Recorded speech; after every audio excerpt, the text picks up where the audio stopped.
dar inicio a estas tertulias de Neolit, esta invitación de la empresa que nos invita a encontrarnos en estos momentos tan especiales que estamos viviendo con la pandemia.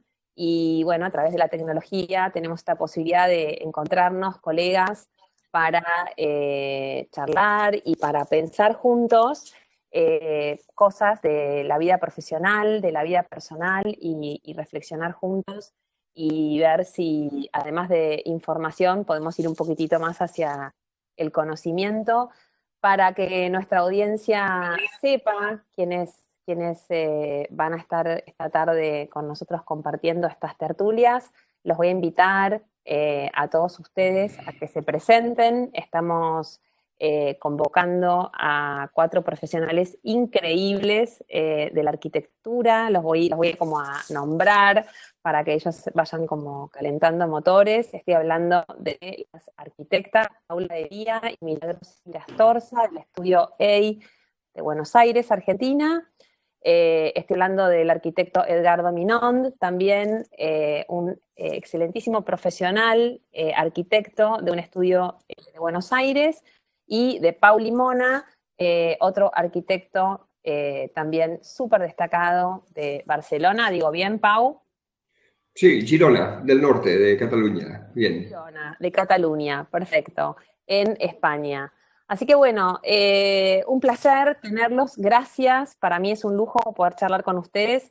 Y bueno, y vamos a abrir este diálogo y que se vayan presentando para que todos los que van a compartir esta tarde con nosotros los conozcan.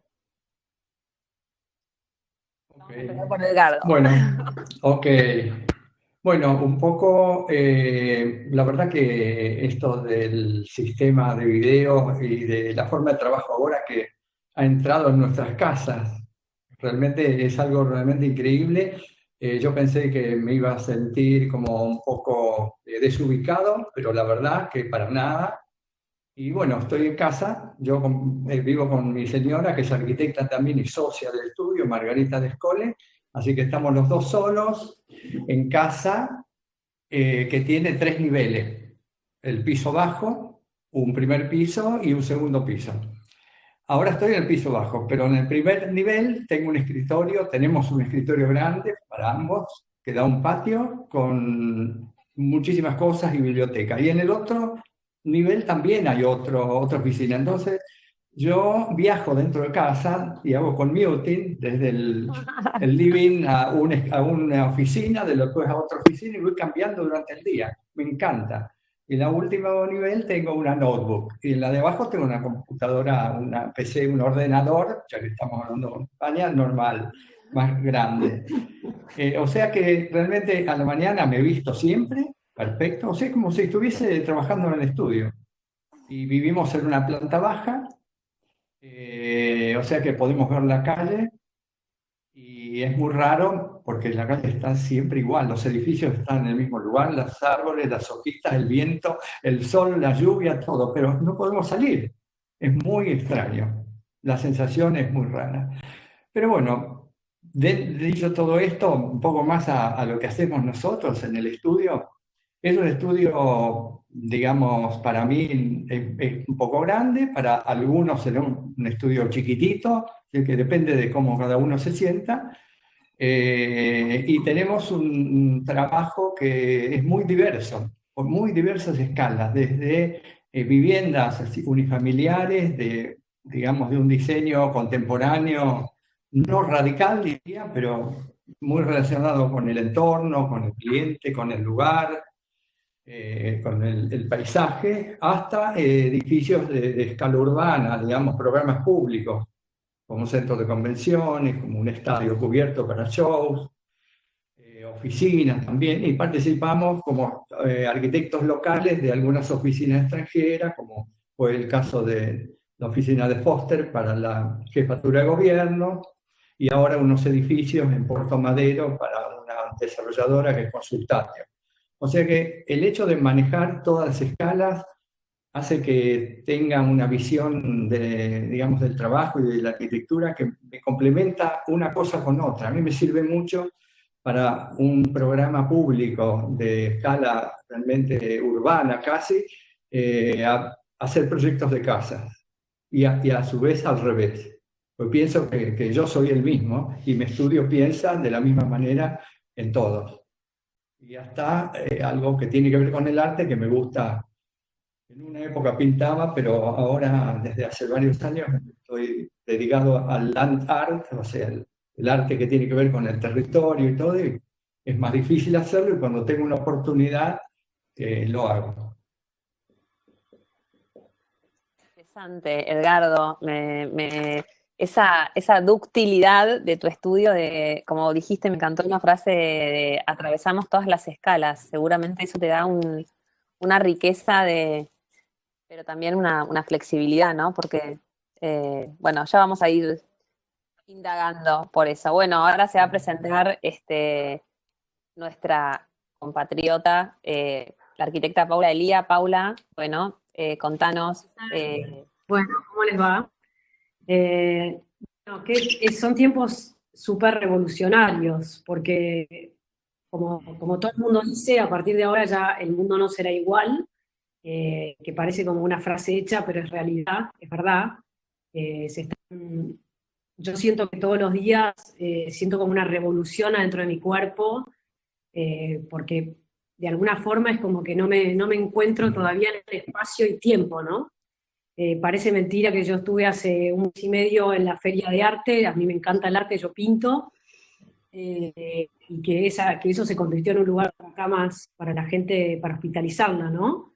Es como algo que ves en una película no crees que pueda ser cierto, ¿no? El nivel de velocidad con la que se disparó esto que está pasando nos obliga a pensar un montón de cosas, a pensar, bueno, como profesionales, como arquitectos, vamos a tomar nosotros, ¿no? Es decir, qué lugar y de dónde vamos a aportar, dentro de lo que podemos aportar. Y la verdad que, bueno, en mi caso, yo vivo también en un departamento dúplex en planta baja, o sea que a mí me gusta mucho el contacto con el verde, tengo la suerte de tener un jardín, eso me cambió muchísimo la cuarentena, porque no me siento encerrada, ¿no? Esa posibilidad de poder pisar el pasto, eso te cambia totalmente la percepción de todo, ¿no? Pero bueno, nuestro estudio es un estudio que está orientado en la mayor parte de los trabajos a lo que es corporativo. Hacemos muchas oficinas, mi socia es Milagros, que está ahí, Milagros Irastorza, así que somos dos mujeres al frente de un estudio que hacemos trabajos bastante grandes para lo que nosotros pensábamos, son trabajos grandes para tener un estudio de escala chica. Es decir, nosotros de alguna forma tenemos un estudio súper, no me gusta decir boutique, pero bueno, un poquito es como un estudio que realmente está muy en el detalle y muy en el cliente y muy como por cada cliente es un trabajo diferente, no se repite, tenemos mucha pasión, mucho amor a lo que hacemos y tenemos la suerte por ahí de tener clientes de grandes empresas. Pero bueno, hoy por hoy con Milagros estamos también repensando la versatilidad que tenemos, porque también hemos hecho vivienda, hemos hecho hoteles, poco, pero es algo que también nos gusta mucho. Creemos que hay mucho para hacer en educación y obviamente en salud, un montón, y ahora más que nunca. Así que bueno, yo extraño mucho, a Milagros no la veo hace un mes y medio, es como re loco eso. O sea, es como que yo llegué, nunca pude ir a mi socia al estudio, ella todavía estaba en el estudio antes de que se cerrara, y la sensación es extrañísima, ¿no? Es una sensación muy rara, también obviamente me pasa con mi familia, ¿no? Yo tengo hijos grandes, y estuve como 20 días sola. Hoy tengo dos hijos que están acá que se van a ir, que teóricamente se puede y no se puede, es decir, ellos se quedan acá por ahí 10 días y se van, pero es medio de un debate si los hijos que ya son adultos pueden entrar y salir, pero bueno, tengo la suerte de tener un departamento que entran como por el jardín, entonces ellos como que no entran al edificio, ¿no? Y bueno, me encontré haciendo cosas que todos los días, que lavando la ropa, cocinando, planchando, limpiando los baños, o sea, cosas que no hago habitualmente, prácticamente, la verdad que nunca casi, cocinar soy un desastre. Bueno, me encontré con situaciones también que te ponen en prueba, ¿no? Te ponen a prueba, te ponen a prueba del humor también y de cómo uno se levanta a la mañana, como bien decías, y se viste. Yo durante el día no estoy en mi dormitorio, como que yo me levanto como si fuera a laburar, nos conectamos con Milagros, tenemos todos los días sí o sí una reunión entre nosotras y bueno, después con el equipo. Tenemos como, yo reconozco los días de semana y los días de semana. Pero bueno, yo sé que hay muchas personas que no saben medio en qué día están viviendo, ¿no? Porque cuando desaparece esa rutina, empieza a generarse algo, una sensación muy extraña con la percepción del tiempo y del espacio, como decía. Y bueno, y después todas las cuestiones que nos pasan en nuestra propia vivienda, si está o no preparada para esto, ¿no? Y cómo está preparada y cómo uno la usa, etcétera, etcétera. Pero bueno, no quiero explayarme en eso, que me parece que es parte del debate hoy. Nosotros, bueno, ahora Milagros también charlará de lo que es nuestro estudio. Bueno, vos nos conocés bien, Gaby. En nuestro último trabajo medio emblemático fue para una empresa argentina que se llama Mercado Libre, que es una empresa como si fuese la eBay de Latinoamérica, en un punto, o la Amazon. Y es una empresa que ha crecido mucho en la Argentina. Hoy es la empresa más grande de la Argentina. Y hemos hecho oficinas para ellos, y las últimas oficinas de una superficie muy, muy grande, pensando que hoy ese edificio que nosotras terminamos con tanto amor y se inauguró con tanta entusiasmo, que esté vacío ahora, es como muy, muy loco la sensación esa, ¿no? Gracias, Pau, por la riqueza de contarnos. Está buenísimo esto de que nos podamos imaginar no solamente esto que nos cuentan de cada estudio, sino me encantó esta mini presentación de dónde están, con quién viven, cómo es la casa. Así que bueno, le damos la bienvenida ahora a Pau para que nos...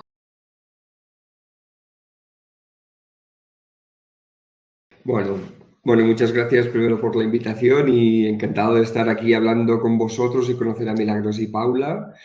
Un placer.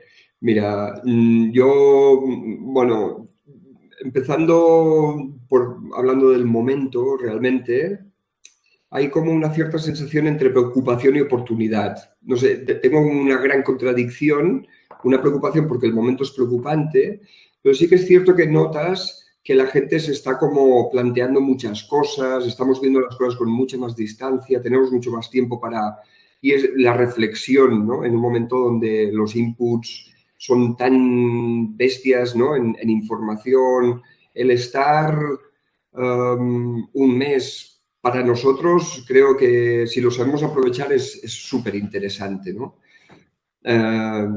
Como una reflexión. Por otra parte, sabes que hay como un muro después, que están pasando cosas y hay una cierta preocupación, ¿no? Preocupación, para mí, hay una cierta preocupación en cómo va a cambiar socialmente todo, cómo vamos a cambiar socialmente. Es una cosa que a mí me genera una cierta inquietud. Nosotros que somos mucho de abrazar y de estar y la terraza y tomar una cerveza y estar con amigos, todo esto, cuando sales a la calle, mantienes la distancia, todo el mundo lleva máscara y con guantes y todo esto está generando un fondo que no sé cómo va a traspuar, ¿no? Es una de las cosas que más me sorprende y pienso que a lo mejor va a tener más trascendencia y simplemente por eso digo, entre preocupación y una cierta, bueno, es bonito el momento porque oportunamente tenemos momentos para estar por nosotros, ¿no? Así lo dejo así como una reflexión muy conceptual. Respecto a mi vida, claro, yo tengo el estudio en casa, tengo medio estudio en casa y medio estudio en otro lado. Y yo trabajo, yo me levanto y trabajo en casa, después voy al estudio y vuelvo y trabajo en casa, porque siempre he tenido mi rincón de trabajo como en casa. Por lo tanto, a mí no me ha cambiado excesivamente la vida, ¿eh? Y esto es muy, muy singular. Es singular y lo digo porque lo hablo con mucha gente que está súper preocupada, que hay gente que estaba todo el día fuera. A mí personalmente no me ha cambiado mucho la vida. más me cuesta esto, el no ir a visitas de obra, el no estar con gente y todo esto, ¿no? Pero en este sentido soy afortunado, creo que soy afortunado. Mi estudio, perdona, que no me he presentado, para quien no lo sepa, bueno, yo soy un antiguo trabajador de RCR y empecé en el año 2000 trabajando con RCR Arquitectos. Y en el año 2004-2005 empecé a hacer trabajos por mi cuenta. Sin desvincularme de RCR. Además, vivo en la misma calle que ellos tienen el estudio, en Can Barberí, que esto es una ciudad, Olot es una ciudad de 34.000 habitantes en el norte de Cataluña, un sitio pequeñito. Y todavía a día de hoy seguimos haciendo trabajos con coautoría con RCR, entonces tengo un despacho como un poco polivalente, ¿no? El sentido y la idea del despacho, bueno, la singularidad un poco del despacho es que nosotros tenemos una manera de trabajar. Yo estoy muy vinculado al mundo de la artesanía, y porque mis padres eran artesanos y tengo familiar que son antiguos artistas, y entonces siempre he vinculado mucho estos dos átomos en el mundo de la arquitectura y de la construcción, ¿no? Por una parte, nosotros hacemos trabajos no de escalas ni grandes, ni mayores, ni pequeños, sino de una singularidad donde con el tiempo has ido haciendo trabajos que te vienen a buscar por el tipo de trabajo que haces más que por una cosa u otra, mejor o peor y sin más, pero simplemente por la singularidad, ¿no? Nosotros salimos siempre del concepto, casi más vinculado al mundo artístico y no tan programático, ¿sí? Y después aplicamos el programa de la arquitectura después de un concepto, ¿no? Es un sistema de trabajar que simplemente es particular y es el que nos sentimos más cómodos, ¿no? Y después siempre hay esta idea de llevar los diseños al límite, ¿no? Ahora estamos haciendo una vajilla y unos cubiertos para una casa que hemos diseñado, o intentamos, todo y que es muy complicado porque competir con una marca de cubiertos de mercado o de platos ¿no? Es realmente complejo, pero es el tipo de trabajo que tenemos y cada vez estamos consiguiendo tener más este tipo de trabajo, ¿sí? A nivel particular. Y después a nivel social hemos hecho mucho trabajo de bar, restaurante y hotel y, bueno, más trabajos donde ya no incide un programa tan cerrado como el de la vivienda, ¿no? Y bueno, bien, seguimos trabajando y vamos teniendo trabajo y contentos y esperando que continúe siendo así. Qué lindo grupo que tenemos, un lujo para dónde vamos a ir a llevando esta conversación. Bueno, gracias Pau, me encantó todo lo que escuchamos de vos. Y bueno, y le vamos a dar ahora la bienvenida a Milagros para que complete su visión, si bien forma parte del mismo estudio de Paula. Creemos mucho en el individuo, así que Milagros, adelante con tu presentación final para que todos sepamos quiénes somos y qué hacemos y nuestra propia manera de mirar y de pensar este momento. Bueno, muchas gracias Gaby por la invitación. Bueno, yo soy Milagros Irastorza, socia de Paula, ya dijo, del estudio de Lía Irastorza. Estamos muy enfocadas en la arquitectura corporativa, con ganas también de explorar otros sectores. Me sorprendió y caí en la cuenta que hace un mes y medio que no la veo a Paula, y yo siempre la veo todos los días, y no me había dado cuenta, realmente, es muy loco. Tenemos un equipo de gente, todos millennials, que se adaptaron rapidísimo a este formato, y creo que nos enseñan a nosotras a adaptarnos. Y dividiría esta cuarentena en dos, en cuanto a sentimientos. Hubo una primera parte de miedo, de tratar de adaptarse, de más tal vez angustia, donde por lo menos desde mi lugar me agarró como un ataque de productividad, de que de este formato me podía frenar en todo lo que estaba haciendo y como tipo hormiguita de acaparar ahora por todo lo que de trabajo y de lograr trabajo en caso que se cortara después por alguna otra situación más grave. Y con el tiempo creo que por lo menos yo fui empezando a ver lo bueno que tenía y y la percepción distinta que se tiene del tiempo y de aprovechar este formato. Por supuesto hay primero como una angustia muy soslayada de lo que puede pasar en la salud a nosotros, a nuestros seres queridos, de lo que puede venir ahora en Argentina, que no sabemos si se está controlando o es que todavía no llegó, de familiares míos que lo pasaron en España y en Italia y algunos se enfermó grave. Por otro lado, nosotros en Argentina ese miedo tremendo de cómo va a impactar allá la crisis económica que teníamos, entonces cuál va a ser la secuela de todo esto que probablemente se agrave.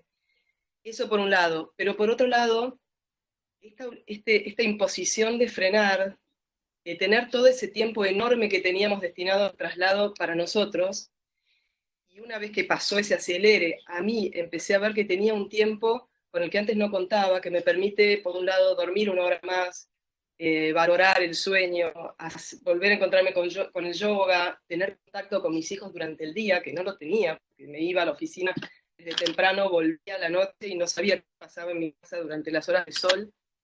Poder tener un trabajo en el deck mientras mi marido hace un asado. Situaciones que, fuera de toda la angustia de la situación real, son disfrutables, que no nos la permitíamos tomar, aunque hubiéramos podido, y que ahora nos vemos obligados, descubrimos como una oportunidad de encuentro con nosotros mismos y con nuestras familias. Como decía Paula, también tengo la suerte de tener un jardín, de tener un espacio de una expansión, que eso lo cambia mucho. Desde lo laboral, en el estudio, nos organizamos rápidamente. Creo que el equipo de trabajo nos enseñó que se puede trabajar así. Cada uno retomó como su ritmo. Siento estar totalmente cerca de Paula y de cada una de las personas que forman el equipo.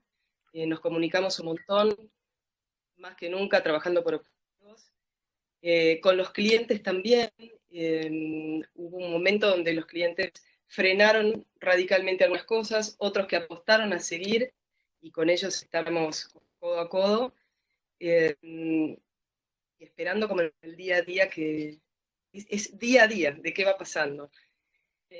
Como decía Paula, nuestros clientes son muy variados, desde Mercado Libre, Google, IRSA, ¿con quién más estamos ahora? Algunos bancos están empezando a aparecer.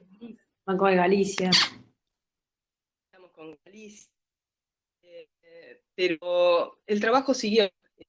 Se frenaron algunas obras, obviamente, pero siempre existe la posibilidad de ponerse al día con la documentación, de proponer cosas nuevas.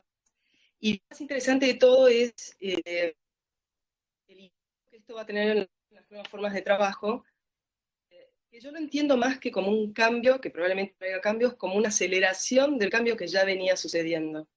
Nosotros hace mucho que venimos en el ámbito corporativo hablando del trabajo remoto, la no necesidad de un escritorio uno a uno, en esta idea de trabajar como en espacios satélites y encontrarse en un punto y no hacer esas mega oficinas en los centros de las ciudades, y siempre encontramos como desconfianza, o que las empresas dicen, bueno, no somos para el trabajo, y hoy en día quedó demostrado que todos nos podemos adaptar a eso.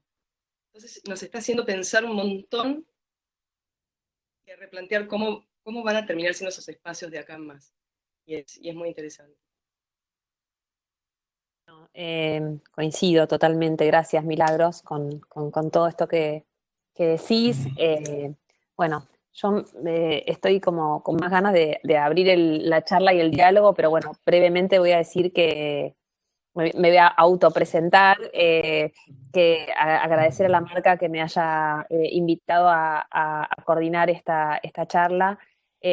Bueno, soy Gaby López, soy interiorista, y si bien tengo un estudio, dirijo mi estudio que también hace interiorismo, en los últimos años mi interés ha mutado, me he ido como transformando con los años y hoy elijo algunos proyectos de interiorismo especiales por alguna razón especial para hacer, que tiene que enamorarme, porque tiene que justificar que yo sea el interiorismo, porque abrimos un área de investigación en mi estudio que está básicamente enfocada a a un área que se define como sociología del diseño, que lo que hace es básicamente observar conductas y comportamientos emergentes.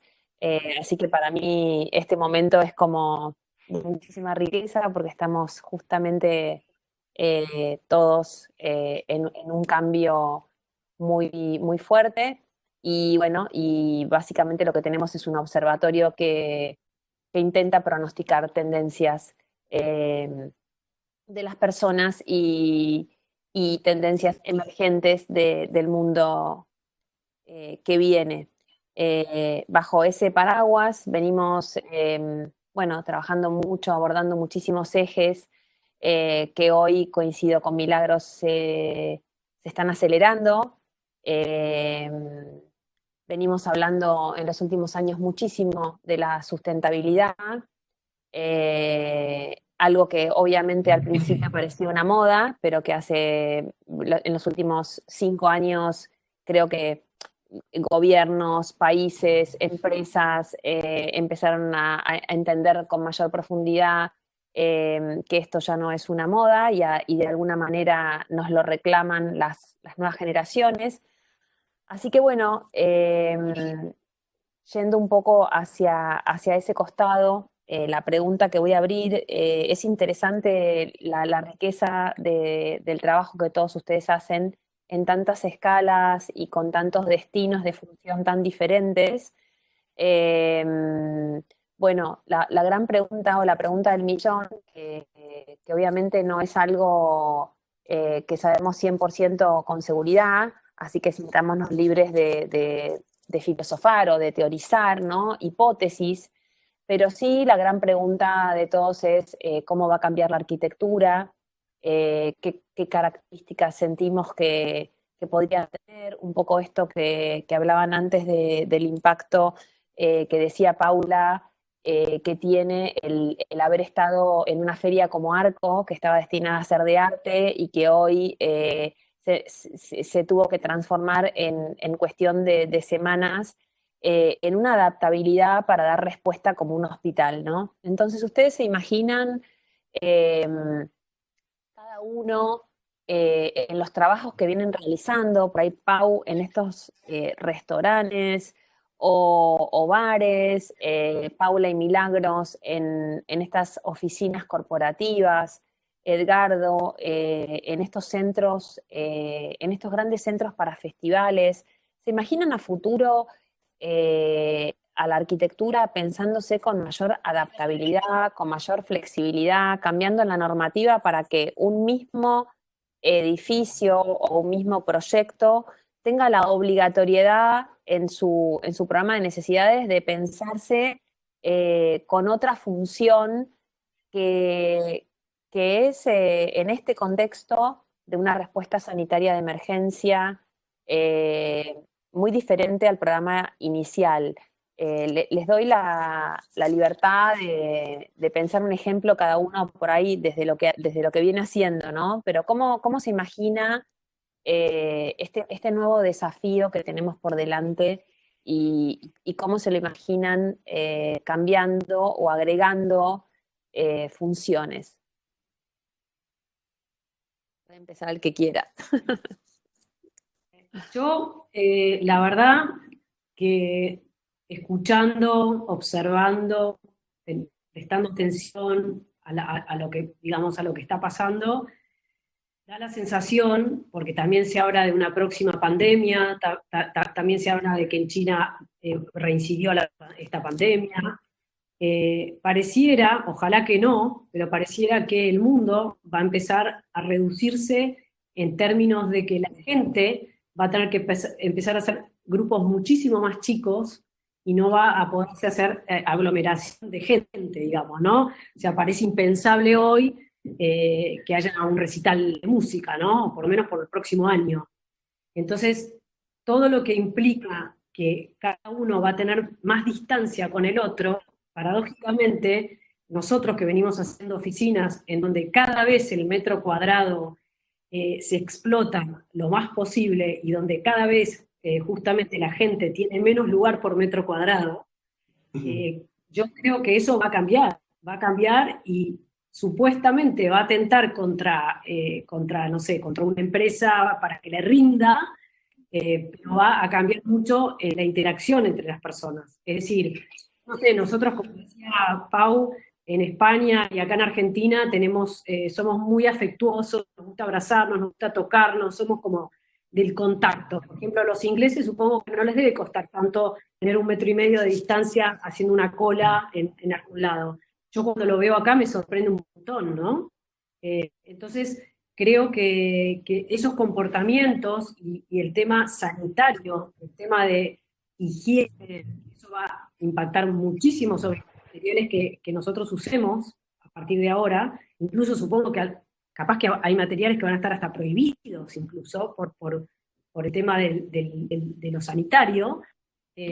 Lo que en algún momento pensábamos con Mili, creo que tal vez, si verdaderamente nosotras, justamente, como bien ella decía, venimos pensando al revés, venimos pensando justamente que el usuario no tiene que tener un lugar por metro cuadrado y que en realidad la gente tiene que laburar en un espacio asignado, sino que todo lo contrario, que las personas ya con lo remoto y demás se demuestra justamente que no necesariamente tiene que tener un puesto en un lugar para llegar a determinado lugar, sino que todo lo contrario, que interactuar más dentro del espacio público. Pero paradójicamente, ahora, pareciera que ese espacio público se va a reconfigurar. Tal vez una sala de reunión ahora con 20 personas no se va a poder hacer, qué sé yo, por decir un ejemplo así como medio extremo, ¿no? Y bueno, creo que para nosotros... Vos te referís al espacio social adentro de la oficina. Sí, o hablemos de espacios semiprivados, semipúblicos o públicos, o como queramos llamarlo, dentro de lo que nosotros hacemos, y en función de eso la relación que tenemos nosotros con las distancias. Porque claramente cuando nosotros proyectemos un edificio que tenga todo en cuenta estas cosas, probablemente la superficie varíe en función de eso muchísimo, ¿no? Y me parece muy interesante, realmente muy interesante, muy desafiante y muy inesperado, porque si hay algo que siempre pensé es que el intercambio entre las personas, viéndose a los ojos y mirándose y tomando contacto, era muy enriquecedor para el crecimiento del ser humano, ¿no? Entonces ahora pareciera que eso no va a ser tan posible, y si es posible va a ser posible de otra manera, ¿no? Capaz que mirándonos con unos barbijos, qué sé yo, no sé. Y creo que también habría que empezar a incorporar un poco el humor en algunas cuestiones para que no se vuelva todo tan solemne y todo tan drástico, y todo tan dramático y todo tan apocalíptico, ¿no? Y nosotros como arquitectos y como diseñadores y que operamos sobre también la felicidad de las personas, creo que tenemos un gran trabajo para hacer y para pensar, para reflexionar.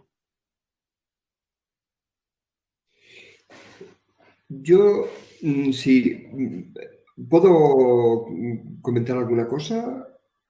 Sí, claro. Perdón, es que no sabía si estábamos... Bueno, mira, Paula ha tocado un tema que para mí es crucial, ¿no? Que cuando estamos hablando de cómo va a cambiar la arquitectura, cómo vamos a hacer los cambios, claramente será el post de los cambios sociales. O sea, yo realmente cuando piensas, ostras, ¿cómo va a cambiar? Primero vamos a tener de estar muy atentos porque seremos como un poco, habremos de ser los camaleones, ¿no? De que se tendrá de ir adaptando a todos estos cambios sociales, pero el que va a tener la punta del iceberg seguramente será el cómo la sociedad se está amoldando a todo esto, que es un momento, bueno, vuelvo a decir, súper sugerente y súper complejo, ¿no? Pero seguro que hemos de ir viniendo a cola de todos estos cambios, de cómo la gente va adaptándose a todo esto, ¿no?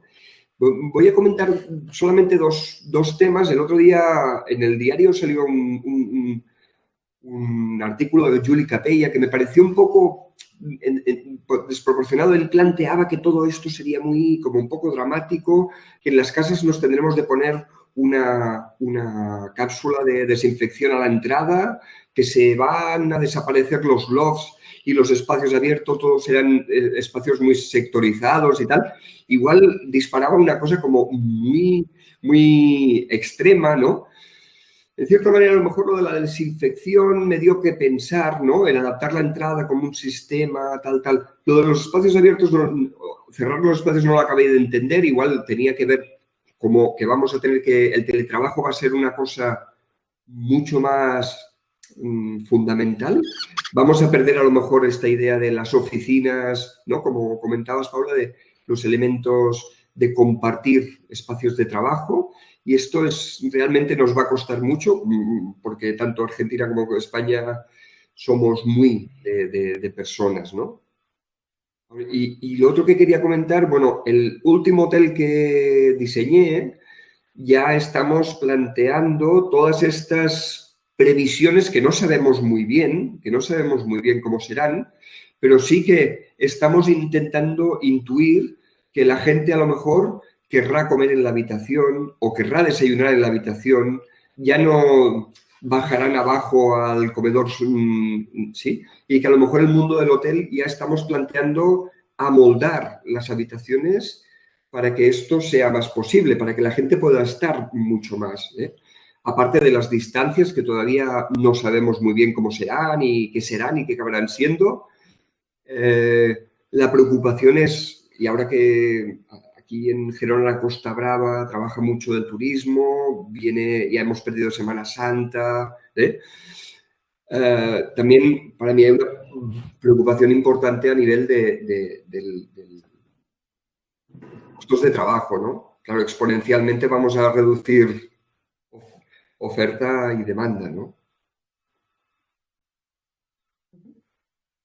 Bueno, yo realmente creo que si uno lo mira en función de la historia, esto es como un granito de arena en toda la Costa Brava, en todas las playas de la costa, toda la Costa del Sol y todo, ¿no? Que realmente en un mes y medio, 2 meses cambió el mundo. Nosotros vinimos de Japón en el 10 de diciembre, el 3, 4 de diciembre. O sea que mientras estaba desarrollándose esta enfermedad, estas infecciones en China. O sea que es todo tan repentino que yo también quiero introducir el tema de la vacuna en esto. Es decir, yo no creo que uno pueda hacer una proyección de esta situación actual hacia el futuro, sino que en un momento dado, yo cuando era chico había una enfermedad que se llamaba poliomielitis neurológica tremenda, sarampión, viruela, etcétera, y realmente eran virósicas muy fuertes que han muerto mucha gente. Entonces, evidentemente el mundo se va a ir reacomodando, creo, pero sí, realmente yo creo que van a quedar secuelas que pueden ser secuelas positivas y negativas, realmente.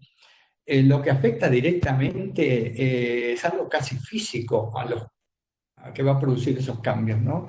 Que son los contactos entre las personas. Yo creo que, como dijo Pablo, todos estamos realmente entendiendo que la relación física de proximidad, de medida, entre las personas va a cambiar radicalmente.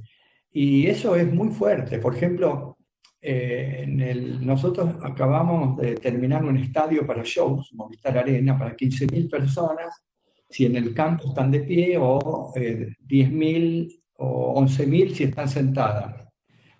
Y antes digamos, de la cuarentena, justo de venir acá, me llamaron y me pidieron los planos porque lo iban a convertir en un hospital de leves, porque tiene una cocina industrial para poder abastecer a miles de personas y tiene sanitarios y baños, etc.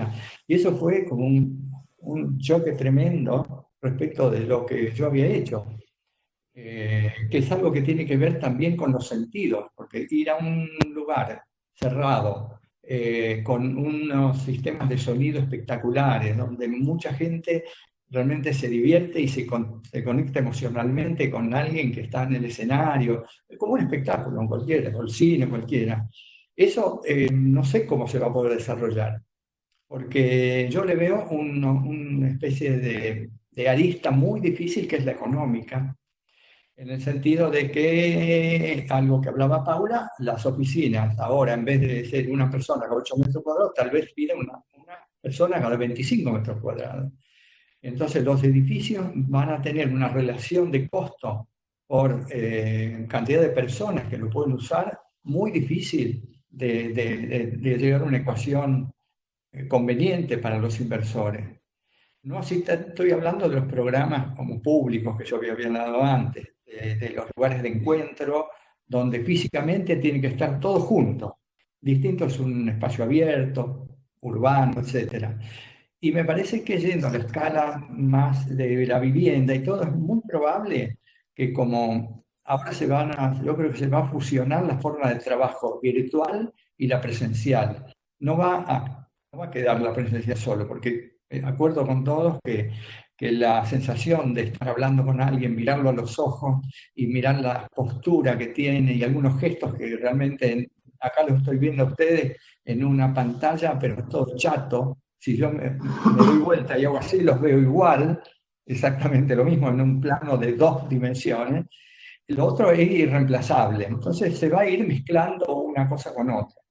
Y las viviendas supuestamente yo creo que van a empezar a tener que tener un espacio dedicado al trabajo mucho mayor que un escritorio contra una ventana y su ordenador en ese lugar, sino que van a tener que tener como programa espacios mucho más, digamos, buenos, amigables y que le agreguen valor a esas viviendas, lo cual implica más superficie y más costo. Entonces, Es súper interesante lo que está abriendo Edgardo. Yo, en lo personal, voy a coincidir en que hay una parte de mí que no se quiere adaptar, eh, pero porque me pregunto, lo que me pregunto es, yo no me quiero adaptar a imaginarme un mundo sin tocarnos, ¿no? Y cuando digo sin tocarnos, que es uno de los 5 sentidos humanos más importantes, lo que me pregunto es, tal vez, bueno, me saca la esperanza, digo, tengo 3 hijos varones, un hijo de 25 años y dos hijos de 19. Y lo que me pregunto es, y los 3 están solteros, entonces me pregunto cómo se van a enamorar, cómo van a conocer a alguien en el futuro si, si no pudieran tocar a nadie, ¿no? También pienso en esto de la vacuna. Digo, la vacuna, de alguna manera, aunque es lejana y aunque el plazo no lo sabemos, pero todo el tiempo escuchamos esto, ¿no? Del año y medio, de los 2 años, de alguna manera establecer un horizonte en donde esto cambie con esta vacuna. Saliendo de lo personal y yendo a los trabajos, pienso cómo se desarrolla un trabajo remoto o un teletrabajo en la casa supongamos, un Mercado Libre, una Amazon. Imaginemos una situación así como de muchísima gente, ¿no? ¿Quién paga esta adaptación de la casa, ¿no? Porque si cada uno se va a ir a trabajar a su casa, va a necesitar tener un rincón de trabajo, bueno, estará el que ese trabajo es emprendedor por sí mismo, pero está el que tal vez va a necesitar una adaptación de cada uno de sus empleados con ciertas características que le van a generar costos y que le van a generar un servicio de Wi-Fi, ¿no? Con una cierta necesidad de servicio. Entonces, ¿cómo? Y también, y digo lo último, me da mucho miedo, voy a meter como otro tema, como una suerte de videovigilancia, ¿no? Porque la casa, en definitiva, ¿no? Empieza como ser territorio de todo, ¿no? ¿Cómo se controla ese empleado? ¿Cuánto tiempo trabaja? ¿Cuánto tiempo no trabaja? Bueno, también estamos en un nuevo paradigma de autoritarismo y libertad, ¿no? Entonces digo, ¿cómo se defiende ese espacio que anteriormente era un espacio privado para recibir estos teletrabajos que como decía Milagros, las nuevas generaciones están como muy acostumbradas. Te doy la palabra, Miri. Vale. Sí, yo no quiero verlo tan apocalíptico, tan drástico. Yo creo que estos procesos venían sucediendo de a poquito, y esto lo aceleró completamente, de una manera obligada. Me parece que las empresas sí están preparadas y estaban preparadas para el teletrabajo. Empresas justamente como Mercado Libre o Amazon ya estaban funcionando de esta manera. Con Paula terminamos esta semana un proyecto para ellos que debe haber llevado 6 meses de desarrollo, y creo que presencial, sin ninguna cuarentena de por medio, tuvimos 1 o 2 reuniones. Y sin embargo, teníamos reuniones semanales de seguimiento. Solamente creo que la primera y alguna, para verificar alguna cosa, fueron presenciales. Todo el proyecto se resolvió remoto cuando estamos en la misma ciudad y a unas pocas cuadras. Me parece que las empresas de tecnología haciendo punta ya están acostumbradas a esos formatos, y yo creo que va a ser al revés lo que pase con las oficinas. Van a necesitar cada vez menos metros cuadrados, porque van a implementar tanto el home office, que no siempre es home. La idea es que donde estoy puede ser mi lugar de trabajo, no que esa frase vieja, decir me voy a trabajar, significa ir a un escritorio donde me siento y ahí empiezo a trabajar. Una empresa ya no es un espacio limitado por paredes, sino que una empresa es cada una de las personas que la componen. Y si una persona de esas está en su casa, otra en Starbucks, otra trabajando en la plaza, la empresa es eso. Creo que un headquarters va a ser cada vez más chiquito, va a ser el punto de contacto, la gente no va a dejar de verse porque es elemental y es clave el contacto visual y el contacto físico, pero las empresas van a ser el punto de encuentro, de transmisión de la cultura, del intercambio de ideas, de la discusión, y después cada uno elegirá dónde se siente más cómodo o más seguro en su trabajo de focalización o puntualmente desde equipo. Entonces, creo que va a haber como vacancia de metros cuadrados para las desarrolladoras, y esas desarrolladoras van a tener que pensar qué hacer con esos metros cuadrados que antes eran atestadas de oficinas de un escritorito al lado del otro. Que ya estaba dejando de ser humano, porque realmente 6 metros cuadrados por persona era una situación de call center un poquito inhumana. Entonces creo que ahí hay un análisis muy interesante. Tenemos un cliente donde hace años que tratamos de pasar este esquema, donde el headquarters es un punto de encuentro y después tienen oficinas satélites en diferentes puntos de la ciudad, porque habíamos analizado de dónde venía cada uno de esos usuarios, y esos usuarios pueden trabajar en su casa, pueden usar una oficina satélite cerca de su barrio, donde se sienten dentro de la empresa porque tiene el mismo equipamiento, toda la tecnología, y eventualmente ir al microcentro a tener esa reunión general o a encontrarse con sus jefes. Cuando lo empezamos a plantear les parecía una locura, hicimos una oficina satélite, tardaron como 5 años en aceptar el presupuesto, lo hicimos, empezó a funcionar bien. Cuando esto se vino encima, dijeron, bueno, ya, más oficinas, ahora quieren hacer 4 o 5 oficinas satélites más, y se dieron cuenta que en vez de usar 2 pisos, tal vez en un año están usando 1 piso del metro cuadrado caro de Catalinas, que es el barrio del microcentro.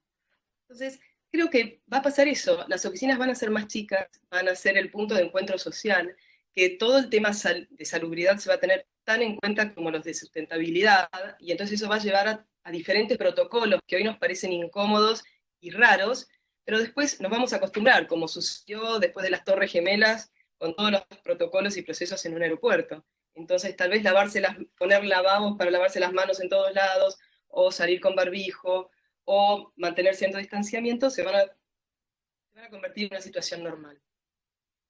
Y el último punto que me parece que tiene que quedarnos de toda esta situación, me parece que es la solidaridad.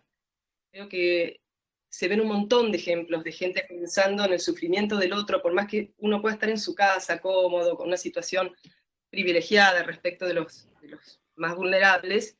Me parece que tenemos que tener más conciencia del otro y ser más solidarios. No sé, yo tengo un barrio cerca de mi casa, que es un barrio lindo, muy carenciado, y el miedo primero que empecé a escuchar es, van a venir a robarnos y a saquear porque vamos a tener comida y ellos no, y de a poquito la gente empezó a cambiar y decir, pero espera, ¿por qué no colaboramos en compartir nuestra comida con ellos? Y eso fue un proceso que sucedió en este mes. me parece que ojalá que siga. Qué gran punto tocaste, Milagros, porque bueno, a veces volviendo al concepto de sustentabilidad, eh, yo trato siempre de machacar mucho que sostenibilidad o sustentabilidad muchas veces lo asociamos a un árbol o a la naturaleza, y la realidad es que sustentabilidad es... se da en tres anillos que tienen que funcionar los tres articulados juntos, que son obviamente el medio ambiente, que es el concepto con el que más rápidamente lo asociamos, pero también estamos hablando de sustentabilidad cuando hablamos de igualdad social y también estamos hablando de sustentabilidad cuando nos referimos a la economía. Esos tres criterios, esos tres anillos, funcionan en conjunto para que realmente se dé la sustentabilidad. Obviamente es un proceso, obviamente nada es 100% sustentable o 0% sustentable, estamos en un proceso, pero siento que ese proceso hoy se aceleró también, ¿no? Estábamos antes como yendo en el semáforo cuando cambia de verde a amarillo, y siento que hoy la presión va de amarillo a rojo, ¿no? Estamos en un momento donde realmente como profesionales, como en nuestros estudios, nos tenemos que involucrar. Y siento que está bueno involucrarse, ¿no? Porque está bueno tener algo para aprender, pero también algo para ofrecer desde nosotros. Entonces la pregunta es, en las decisiones que tomamos todos los días, ¿cuánto revisamos nuestros proveedores, cómo trabajan con las personas, ¿no? Cómo son los equipos en cuanto a esa sustentabilidad que tiene que ver con cómo trabajan con su gente, esto que dice Milagros, ¿no? Esta solidaridad de revisar nosotros mismos con quiénes nos involucramos, cómo son sus protocolos de trabajo, bueno, ¿cómo lo ven en las decisiones que toman cotidianamente? A veces un poco también lo que, no sé quién hablaba del tiempo, ¿no? Veníamos trabajando con una velocidad que no nos permitía revisar muchas decisiones, ¿no? Qué gran oportunidad para revisar desde digamos esto, ¿no? Con qué empresas trabajamos, con qué proveedores trabajamos y cómo son estos grupos humanos.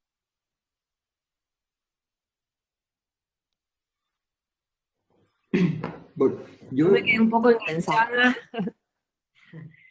Perdona, Paula, continúa. No, yo me quedé un poco enganchada con la cola de lo que decía Milagros, porque en función de eso, no sé si está relacionado ahora a tu pregunta, yo creo que hablando de sustentabilidad, no hay nada más sustentable que un edificio pueda funcionar de hospital y a la vez de exposiciones y a la vez de estadio, por decirlo así de una manera, ¿no? Entonces me parece que nosotros en ese aspecto como arquitectos vamos a tener que pensar mucho en la flexibilidad y en la adaptación. No quiero ser tan literal, pero lo quiero decir en función de poder lograr que los edificios tengan ese poder de adaptación. Y la paradoja de la que hablaba Milagros respecto a los metros cuadrados y a la superficie, ¿no?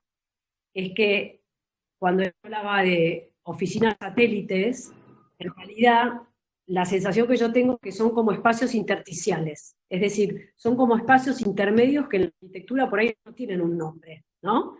Es como cuando en la casa quedan lugares que no se usaban y de repente se empiezan a usar para otra cosa, y que es interesantísimo. Y esto sí lo tenemos que explorar. Tal vez tenemos que empezar a no pensar, como decía Gaby, que en realidad un escritorio en la casa es el lugar de trabajo. Y tampoco pensar que una oficina enorme es donde tiene que estar toda la gente hacinada laburando, ¿no?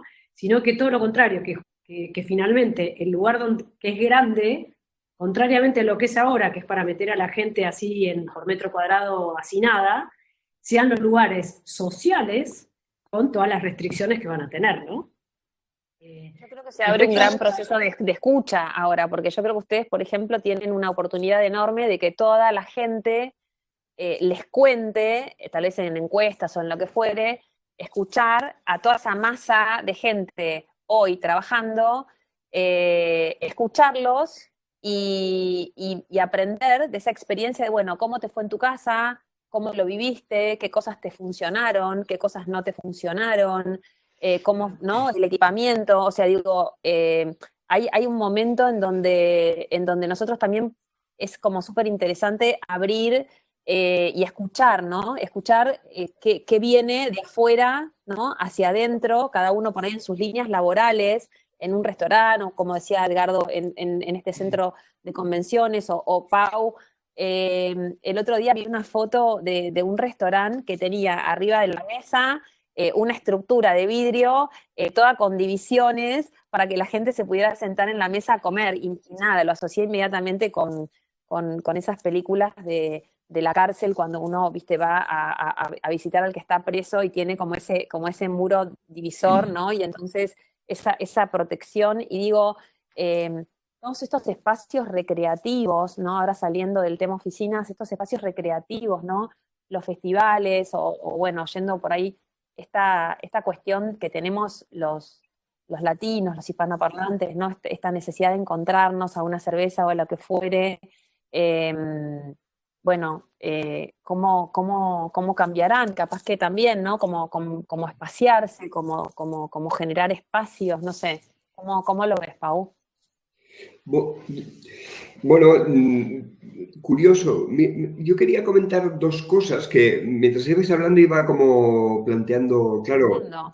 claro, pensando cosas y realmente como el feedback con mis hijas, ¿no? La relación generacional de dos generaciones, porque tienen 14 y 18 años. Ah, claro, realmente todo el mundo del teletrabajo estará en casa o no estará en casa. Para mí el cambio histórico ha sido el teléfono móvil y el ordenador portátil. El hecho de que tú, en un espacio muy, muy, muy contenido, tienes todo tu mundo. Esto ya es un espacio en sí mismo. A mí me parece increíble que mi hija vea películas en el móvil, me desespera, porque soy de, no, o sea, de poner en la pantalla, o sea, de mirar bien y escuchar bien. Pero a ella es una cosa totalmente adquirida, ¿no?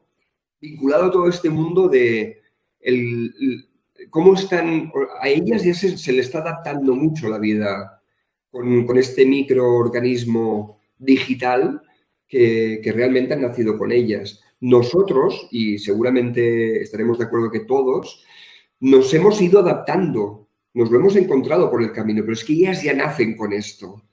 Y esto a nivel de la adaptación de la casa, el teletrabajo, el hacer deberes con el teléfono. A veces hace una redacción con el teléfono, ¿eh?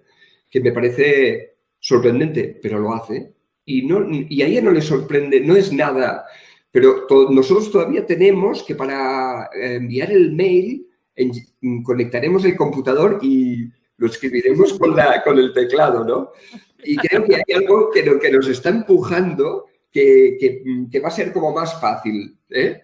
Que hasta ellos mismos te están diciendo, ¿qué haces? Pero si esto lo puedes hacer igual y no, ¿eh?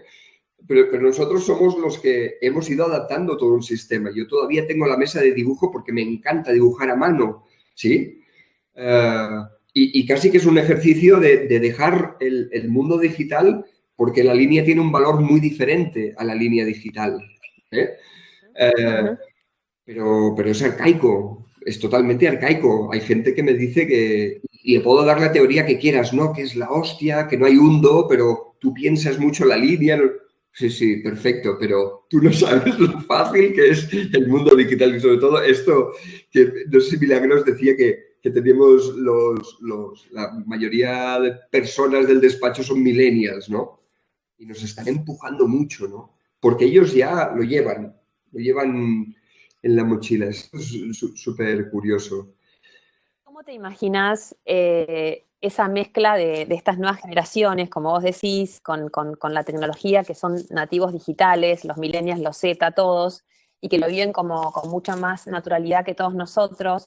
¿Cómo te imaginas eso mezclado con lo que dijiste al principio, que era este mundo de la artesanía, de lo artesanal, de personas que tienen un saber que muchas veces es ancestral, ¿no? Y que van pasando de generación en generación. pero que es todo lo contrario a lo tecnológico, ¿no? Que es algo que es manual, que son saberes que si no se logran traspasar de un padre a un hijo en un taller o yendo mucho más profundo a todos los que son pueblos originarios, se muere, ¿no? Obviamente entiendo que desde un diseñador contemporáneo como sos, tomás ese hilo y después lo vas a cruzar con el diseño contemporáneo, pero me refiero a estas comunidades que muchas veces son vulnerables, ¿no? Por falta de acceso, por falta de red, por estar en lugares remotos. ¿Cómo te imaginas en este mundo tan cambiante y tan nuevo, que no muera esto que de alguna manera que representan culturas, ¿no? Yo personalmente, mira, te voy a hacer una idea que ahora la vivimos muy fuerte, que es los espacios comerciales, así como la tienda, el pequeño comercio que le llaman, ¿no? Por una parte te diría que muchos artesanos que trabajo y mucha gente que trabajo han encontrado en el mundo digital una gran oportunidad de abrirse al mundo, que esto no deja de ser. El espacio comercial, la pequeña tienda, es mucho más difícil, pero tanto así ellos mismos también se están como adaptando a todo esto. Y no hay más, es que no hay más que adaptarse. No tenemos, lo que pasa que nos hemos de sacar la mochila, vaciarla y empezar de nuevo. Y esto es lo más complicado. Yo creo que el mundo de la artesanía continuará estando. Lo que pasa que el sistema, ¿no? el sistema de trabajo y de venta va a cambiar y se está moldando. Y yo creo que ya hay mucha gente que se ha adaptado con una gran velocidad, pero hay gente que le cuesta mucho, ¿no? Porque piensa que ha de estar y ha de ser y ha de hacer, ¿no? Pero yo creo que la artesanía es lo que nos va a dar, es como la artesanía o el arte, te diría, todos los ámbitos artísticos. Es lo que te va a dar emoción a esta austeridad digital. Es lo que te va a conectar con las personas. Por lo tanto, es imprescindible, ¿no? Así como la música en directo, ¿no? Yo creo que son cosas que habrán de bailar constantemente entre los mares, pero se habrán de adaptar como se adaptan, ¿no? Y al mismo tiempo yo creo que lo vamos a valorar mucho más, creo. Y me voy a correr ahora a un lugar que es el espacio público. Lo quiero invitar a todos, pero en especial a Edgardo, que cuando hicimos hace unos años el Open Arc, había terminado el centro de convenciones, corregime Edgardo si digo mal, y la plaza pública de la Flor, y estos días pensando también en otro foco arquitectónico, como es el espacio público, ¿no? Este lugar donde mucha gente se mueve. Pensaba en el transporte público, ¿no? Si va a poder de alguna manera cambiar o agregar algunas cuestiones. Este virus nos tiene tan a mal traer con el tema de las superficies y del tocar, ¿no? Y pensaba, bueno, eso, Edgardo, que por ahí invitarte a alguna reflexión desde el espacio público, si sentís que, no sé, yo por ejemplo vengo a estar en Madrid hace pocos días y automáticamente lo que hice fue no tomar el transporte público porque sentía que me protegía, ¿no? ¿De qué manera, no sé, si por ahí pensar en un mayor uso de bicicletas o, no sé, o de motos eléctricas? O sea, ¿cómo nos imaginamos el cambio en lo público? ¿Qué pensás, Edgardo, de esto? Mira, hoy. No, justamente antes que hables, estaba pensando en levantar el tema de la ciudad, digamos, porque bueno, en una charla que me habían invitado, que estuve en México, el título era El futuro de la arquitectura. ¿Verdad? El futuro de la arquitectura es muy difícil. Y la verdad que lo que pensé es que para realmente poder ver cómo va a ser el futuro de la arquitectura hay que ver el futuro de las ciudades, cómo van a ser. Y me parece que el tema, digamos, la línea que traía el pensamiento sobre el espacio público y la ciudad, justamente, desde los años 80, con el boom de la densidad, de ponderar la densidad, ciudades como Nueva York, por ejemplo, ahora tienen el rate de infección más alto de todo el mundo en este momento. La zona de Italia, cerca de Milán, evidentemente también influyó eso. Entonces, es muy difícil realmente poder entender el tema sin, digamos, abarcarlo desde el punto de vista urbano. Y el espacio público es la sangre realmente de la ciudad, igual que el transporte, espacio público y transporte. De hecho, para mí lo más importante del centro de convenciones, que como programa es una caja completamente oscura, ciega, que no tiene ningún sentido tenerla sobre el cero, era hundirla y hacer pasar el verde hacia arriba. Digamos. Entonces, pienso que en ese momento, a lo mejor de casualidad, yo pensaba un poco más allá y más adelante, que es lo que puede llegar a venir. Para mí yo creo que las ciudades van a tener que estar más interconectadas entre sí, los espacios abiertos, y replantear el sistema del transporte. Evidentemente vamos a tener que tener menos desplazamientos, por la ciudad no la podemos destruir, ni Le Corbusier, digamos, pudo tirarle una bomba y sanear todos los espacios sombríos que tenía París. Entonces, me parece que es un tema muy interesante, muy difícil de abordar, pero creo que el transporte y la infraestructura de las ciudades son los que la van a definir. Y desde el punto de vista nuestro, de los arquitectos y los arquitectos que piensan también en lo urbano, es empezar a derribar, digamos, barreras y diques que no permiten que la ciudad se vaya interconectando entre un espacio y otro.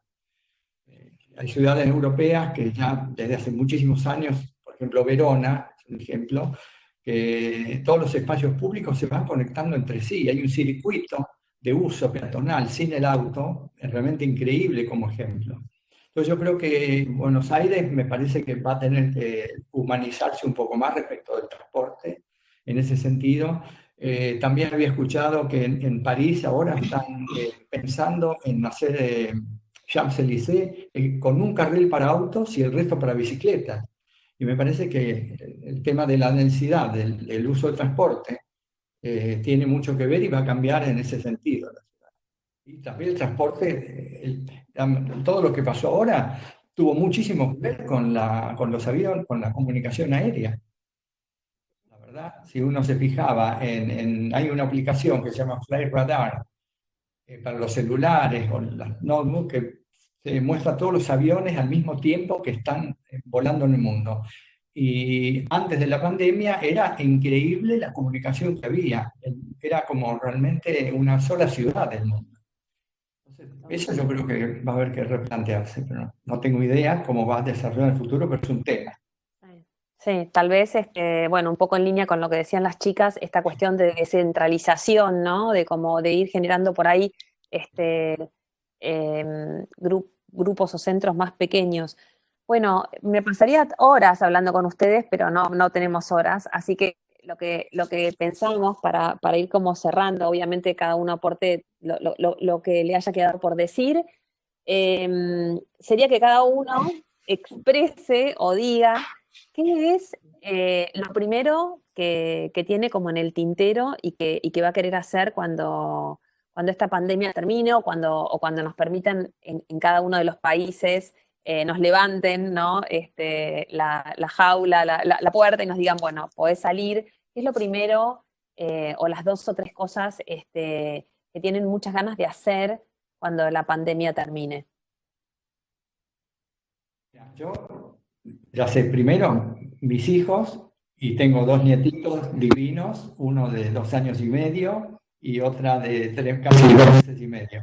Es verlos a ellos. Pero acto seguido me voy a un bar a tomar un café con leche, mirando desde la ventana a la ciudad. Yo soy un ser urbano. completamente urbano. Vivo en la calle, me encanta. Y bueno, eso es lo primero que haría. ¿Qué vas a comer con el café con leche aparte? Una media luna, ¿no? Bueno, últimamente yogur con frutas y un té. Ok, me parece muy bueno. Pero el lugar es el mismo, la ventana es la misma, la gente que pasa por la calle es la misma y va a seguir siendo la misma. Te ¿Es un decía bar al que va, principio, es un abro bar la que va ventana de siempre? casa. Sí, sí, sí. Tengo mis bares preferidos acá en Palermo, realmente hay una oferta tremenda. Buenísimo. Bueno, Paula, Yo, ver a mis padres y a mis hermanos, porque a mis hijos los estoy viendo, y como yo estoy sola, estoy teniendo una relación virtual con una persona que y me gustaría irme a tomar algo, una cerveza, y verlo a la cara. ahora vamos a hacer otro video, el próximo, para conocer el novio virtual de Paula. Bueno, y tomar tomar un vino con mi socia, sí o sí, eso seguro. Muy bien. Y Milagros, ¿vas a tomar este guante del vino? Por supuesto. Por supuesto, creo que lo primero que me imagino es eso, es descorchar, brindar, que lo hago todos los días acá y ya se está transformando en un problema, pero creo que voy a necesitar ayuda con todo esto.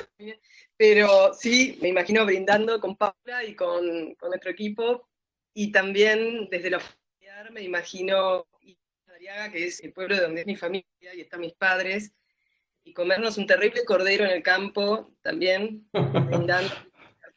Esa es la imagen que tengo. Poder hacer esos 300 kilómetros y estar allá. Qué bueno, qué bueno. Bueno, Pau, escuchamos atentamente tus deseos. Bueno, no estoy muy lejos, no estoy muy lejos, pero sí abrazar a mis hermanos, que tengo 8, que somos muchos y que no nos vemos, y a mis amigos, gente muy querida, con muchas ganas de estar, simplemente de poder estar, sí, de dejar de que esto sea tan frío, ¿no? Por suerte mis hijas van viniendo cada semana y mi pareja la tengo en casa, por lo tanto es muy afortunado y esto está un gusto. Y lo que sí que haré es salir en moto, porque soy súper motero y me encanta ir en moto. Es una cosa que tengo como, ¡oh! No puedo ir en moto. Cogería hacer una excursión en moto, me apetece mucho, mucho. Qué bueno, qué bueno. Bueno, me parece súper interesante todo lo que van a hacer. Espero que me inviten y que nos reunamos pronto a brindar. No tenés que olvidarte de darnos tu regalo cuando nos veas, Pau, que trajiste hoy acá a la reunión, Sí, sí. que quedó pendiente, que podemos decir, ¿no? Que hoy es el día, me has contado. Hoy es el día de Sant Jordi, que es como el día de los enamorados de Cataluña, de la región donde estamos. Y normalmente he hecho esta rosa para ti, para Mar, para Milagros y para Paula. Espero darlos en cuanto pueda. Y a Edgardo le toca un libro, porque es una historia que viene de un le toca un libro y me lo ha recordado y creo que me lo recordará, o sea, no me podría olvidar. Y encantado de regalártelo, te miraré de encontrar un autor catalán que creo que os gustará. Bueno, qué bueno. Bueno, yo te tomo la palabra, voy a querer que me des esa flor en persona, tenerla después acá conmigo, así que gracias. Yo también pensé en mi respuesta, tengo muchas ganas de ir a abrazar a mi papá porque es muy grande y ojalá que tenga la oportunidad de hacerlo después de esta pandemia. Y después tengo muchas ganas de irme a meter en el mar, como que necesito, no sé, volver a sentir eso en el cuerpo, así que vamos a invitar a Neolit que nos diga que nos lleve a alguna playa todos juntos y nos encontramos y brindamos. Bueno, gracias, solo queda agradecerle. ¿Cómo, Milagros? Y que en las Islas Maldivas no llegó el virus. Lo leí. Ya. Donde quieran. No La playa escuché, perdona. Milagros. Dice Milagros que las Islas Maldivas no llegó el virus todavía. De virus. Allí vamos. Estamos eligiendo destinos de playa. Muchas gracias a todos, un placer. Gracias, Gaby. Gracias a Estén vos. bien, cuídense mucho Gracias y a muchas todos. gracias por esta charla. Salimos muy enriquecidos. Muchas gracias. Me encantó verlos y charlar con ustedes. Gracias. Muchas gracias. Un abrazo para todos.